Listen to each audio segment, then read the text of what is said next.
recebendo aqui na Itatiaia, com alegria, o deputado federal André Janones. Seja bem-vindo. Bom dia, deputado. Bom dia, Eduardo. Bom dia a toda a equipe da Rádio Itatiaia. É um prazer imenso estar aqui. Ele é um dos homens, Viegas, de comunicação, um conselheiro do Lula para a área de comunicação. Porque essa coisa de live que está no momento aí da rede social, ele é especialista. É ou não é Marcelo da Fonseca que vem me socorrer aqui, porque esse homem entende de política. Bom dia, Marcelo. Bom dia, Eduardo. Bom dia, deputado. Bom dia aos ouvintes. Deputado, o setor de comunicação gerou alguns embates, né, dentro do governo Lula no início, nesses 6 primeiros meses. E o senhor teve um papel importante na campanha do ano passado e fez algumas críticas à comunicação do governo Lula, principalmente ao ministro Paulo Teixeira. Quais foram essas críticas? O que não andou bem? O que o senhor avaliou que o governo Lula está fazendo ruim, né, de forma negativa na comunicação?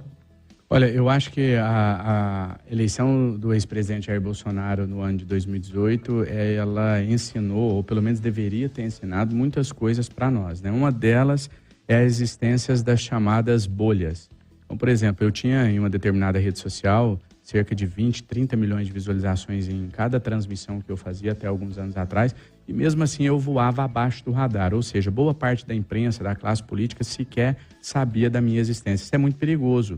Porque quando você tem fenômenos como esses acontecendo distante dos nossos olhos, permite que a gente não exerça o nosso papel enquanto cidadão, de vocês quanto imprensa, todos nós, através dos mandatos que exercemos, de poder contestar, debater, dialogar com essas lideranças.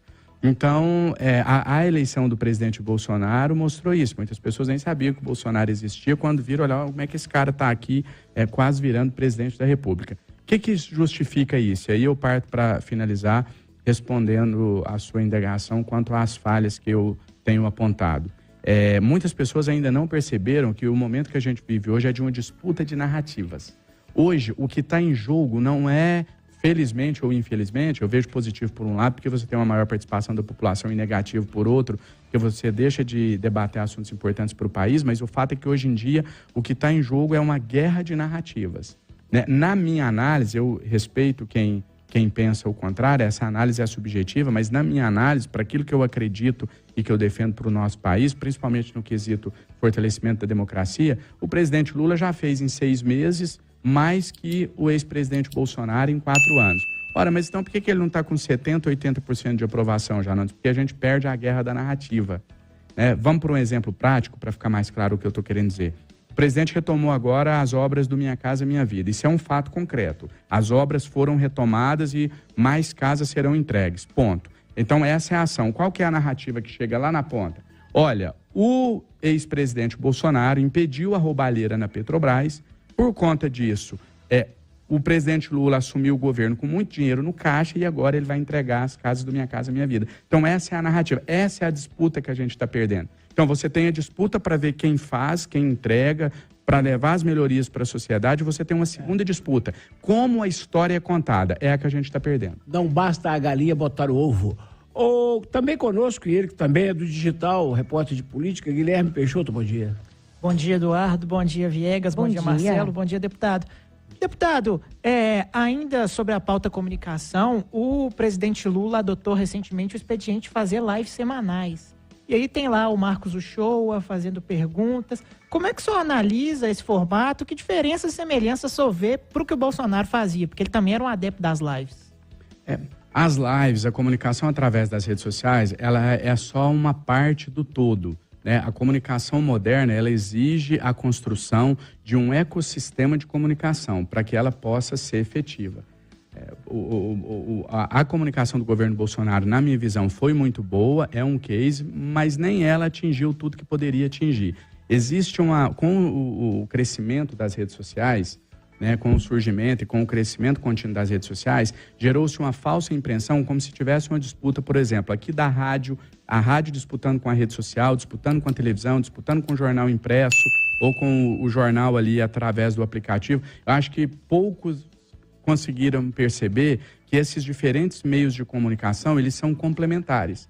Por exemplo, a gente está falando aqui, depois vai ter um trecho dessa fala na rede social da rádio, que vai estar no YouTube, eu estou ali gravando e vou jogar nas minhas redes também. Então, é necessário você construir um ecossistema de comunicação onde cada meio cumpre o seu papel. Então, esse linguajar que eu estou utilizando aqui, a maneira como eu estou te respondendo, provavelmente se a gente tivesse um bate-papo através de uma rede social mais informal, eu estaria respondendo com outras palavras, com a outra roupagem, uma comunicação de uma maneira diferente. A comunicação eficiente, para mim, não é aquela onde você fala bonito, é aquela onde o receptor entende a mensagem que é encaminhada. E é isso que eu acho que o governo ainda falha. Não houve a construção desse ecossistema com a participação de todos os personagens. O que seria esse ecossistema? O presidente dá a mensagem, os ministros replicam, os deputados repercutem lá na Câmara dos Deputados, os senadores repercutem no Senado, a imprensa divulga, os blogueiros alinhados ao governo dão a sua maneira de contar aquela história para o seu público e assim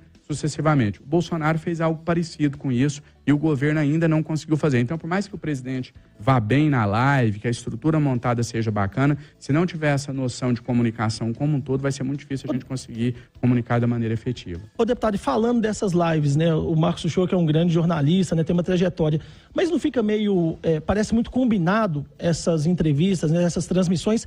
Ele até usou um termo, né, falou que ele está com o papel de levantar a bola para o presidente Lula cortar. Não fica exagerado algumas entrevistas, né? Essa semana passada, por exemplo, sempre com algum adjetivo, elogiando o presidente. Será que quem está ouvindo não percebe que é muito combinado? Você acha que deveria ser mais espontâneo, né, as transmissões lives do presidente Lula?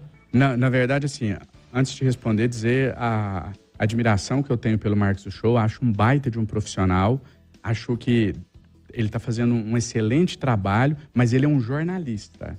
Ele é um profissional que foi forjado na imprensa tradicional, trabalhou na Rede Globo, ele é um jornalista, ele não é alguém das redes, ele não é um youtuber, ele não é um digital influencer, ele não é alguém do ambiente de redes sociais. O que eu acho que existe é uma confusão dos estilos. Se você for buscar, não a tradução literal, a gente sabe que live é ao vivo, mas eu estou dizendo assim, se você for buscar no dicionário informal o que é uma live, live é uma transmissão espontânea. Eu ligo o celular aqui, o cenário de repente pode cair, sai alguma coisa do previsto, chega alguém me chamando, o cachorro late. Live é isso, é você compartilhar a sua intimidade com as pessoas. Aquele modelo, por exemplo, não é uma live. Aquilo não é uma live, aquilo é uma entrevista reproduzida via redes sociais, não é uma live. Então, isso não pega o ouvinte tanto, né? Não, porque na rede social você exige um intimismo diferente. Aquele formato é perfeito para a televisão tradicional, para você reproduzir na rádio, não para as redes sociais. Deputado, com essa dupla aí, mais a Viegas aqui, que é boa pergunta dele, a gente ia até 4 da tarde, mas aqui a nossa luta é com o tempo, igual a sua ansiedade para aprovar as coisas lá em Brasília. Deixa eu te perguntar uma coisa aqui. O Pará vai para 2 ministros, nada contra o Pará. Mas Minas Gerais, com a sua história, com a sua tradição, com a vitória que deu o Lula, um ministro, mesmo assim, não é do PT, eu continuo com o complexo de inferioridade no tratamento dos governos federais, também do Lula, mas de outros presidentes, em relação a Minas Gerais. Você não sente isso, não?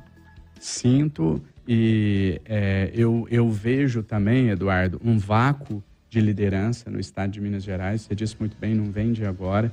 Eu acho que nos últimos anos a gente perdeu muito espaço no cenário político nacional, mas, e aqui eu vou dizer até, me referindo a pessoas da oposição também, porque a democracia, a política vem do conflito de ideias, do debate, etc.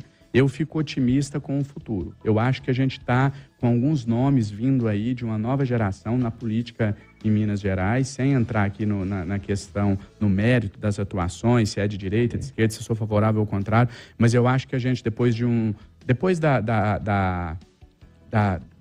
que o Aécio Neves ocupou um espaço nacional na política brasileira, a gente não teve ninguém que sucedeu e você teve um vácuo ali. Eu vejo uma nova geração, na qual eu me incluo, mas com vários outros nomes também, que começa a trazer de novo o protagonismo político para Minas Gerais. Mas sem ficar em cima do muro, eu concordo contigo, até a gente tem feito esse apelo ao presidente para que Minas Gerais possa ter um espaço maior, que é seu de direito, nas discussões políticas do nosso país. Muito obrigado pela visita, volte sempre. Quando o senhor ouvir 3 coisinhas lá em Brasília, o senhor lembra de mim. Metrô no Barreiro, anel rodoviário, duplicação da 381. Pelo amor de Deus. Um abraço, deputado Janones. Eu quem agradeço, obrigado pela oportunidade, sempre à disposição. Agora ele vai ali conversar com o Guilherme Peixoto e Marcelo da Fonseca Maia, que eles vão produzir conteúdo, viu? Ô, Fonseca, até. Isso aí, um abraço, Eduardo, um abraço aos ouvintes, até a próxima. Peixoto. Obrigado, Eduardo. Obrigado, Obrigada, deputado. prazer. 11h26.